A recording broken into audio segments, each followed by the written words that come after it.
Crocoin is up 100% over the past year after being stuck in this range between 5 and 10 cents, finally breaking out, now sitting at about 12.5 cents.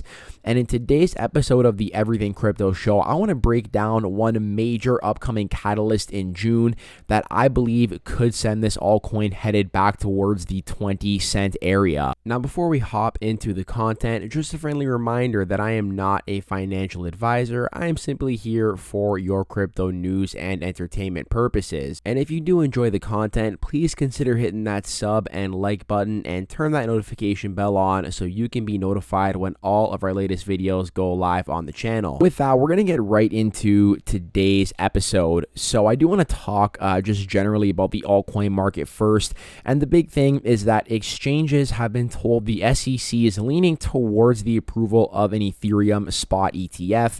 I'm sure that if you are involved in this market at all and you keep up with the news, you would know this is the case.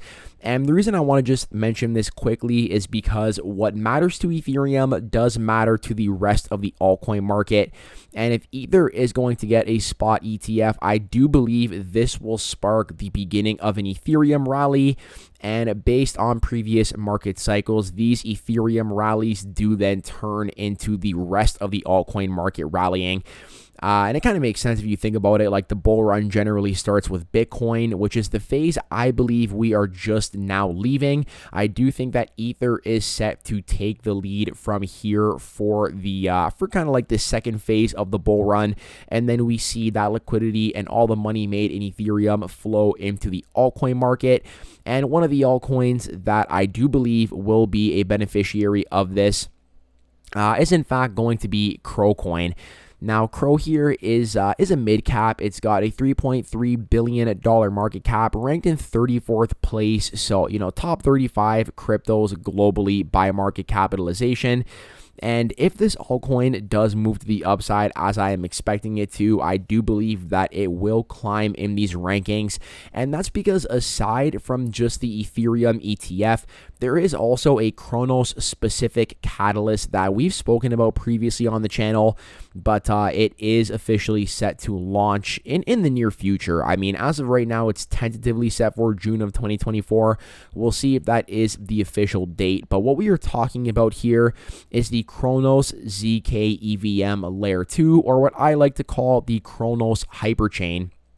And here's the actual light paper for the Cronos Hyperchain, and it kind of breaks down exactly what this is going to be. But effectively, this is going to be a Cronos Layer 2 that is going to connect this ecosystem to Ethereum, to other Layer 2s, to other hyperchains, as well as bringing it all back to the Cronos POS chain and the Cronos EVM blockchain. So here is an infographic on what the Cronos ecosystem would look like once we see the ZK EVM blockchain go live.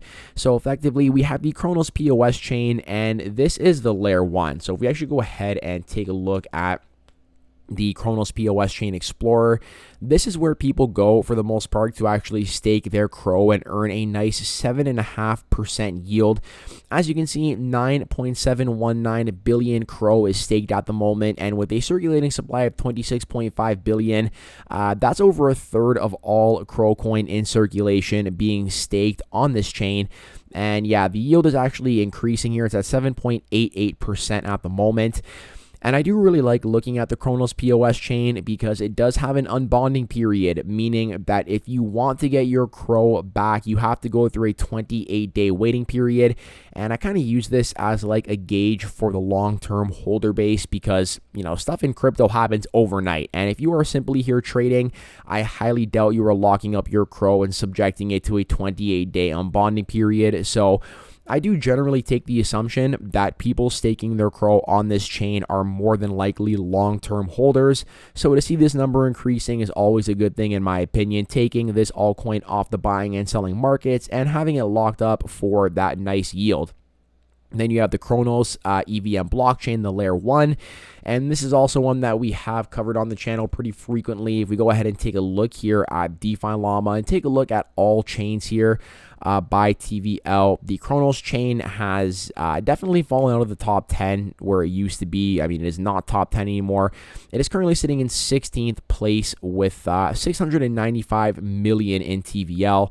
Now, if we take a look at bridged TVL, which actually combines the value of the Cronos chain and the Cronos POS chain, the rankings are all out of whack here, but it's got 1.15 billion in bridged TVL. So, between these two ecosystems, the Cronos POS chain and the Cronos chain as well, I mean, we're talking about a chain with over 1 billion involved in its ecosystem, and they're looking to grow that with the new Hyperchain, which will be the layer 2 for this chain. So there are three main issues they're looking to solve with the current DeFi landscape, all of which I do think are important to take a look at. The first is the liquidity fragmentation.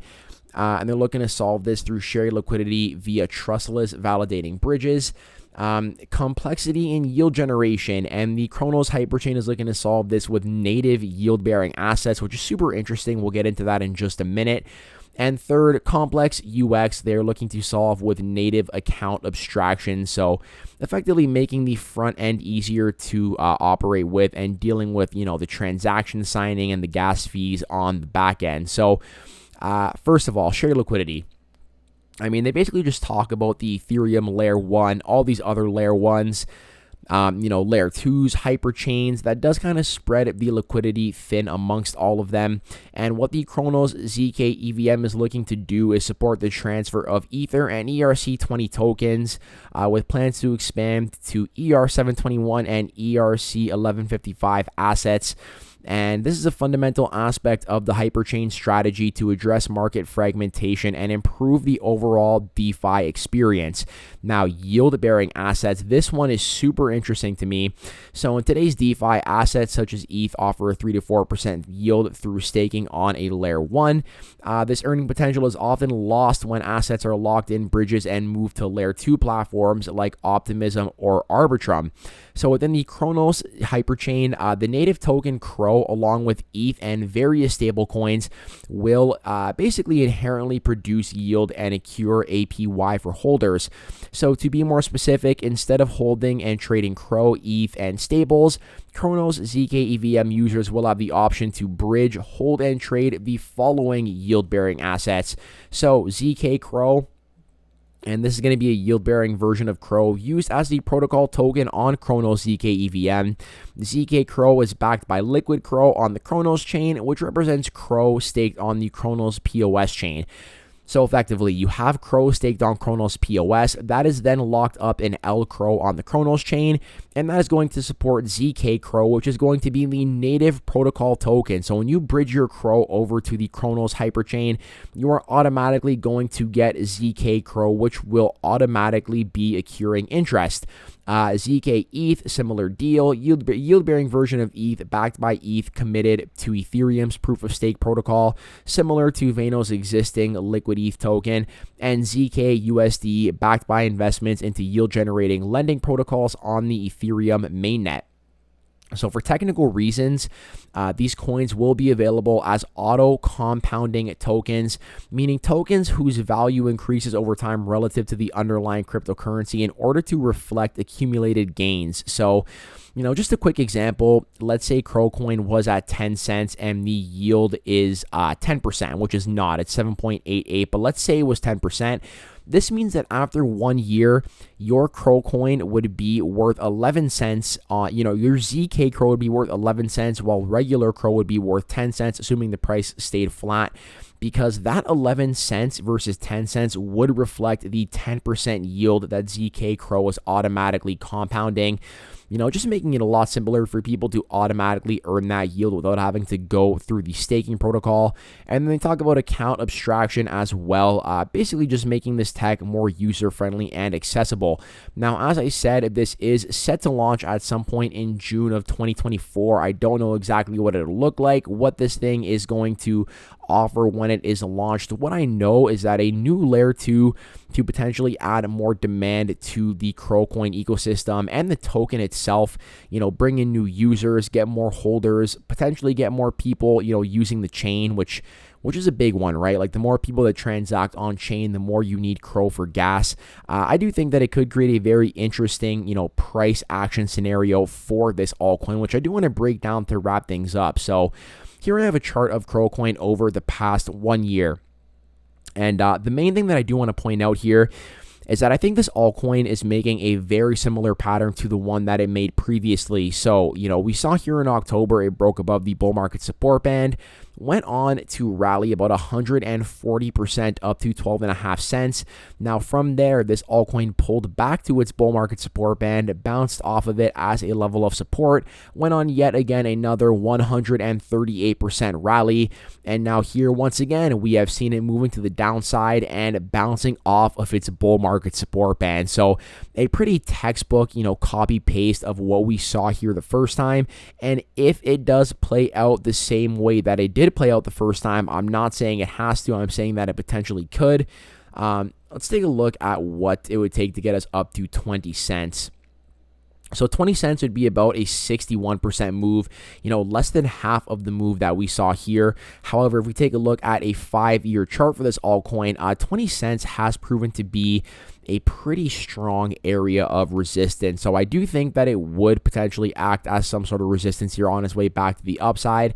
But even if we are expecting 20 cents to act as that level where sellers kind of step in, that still, gives a 60% move from here, assuming it does happen, which I do also want to point out here that, 12.5 cents is where Crow got rejected at the bull market support band before capitulating down to 5 cents.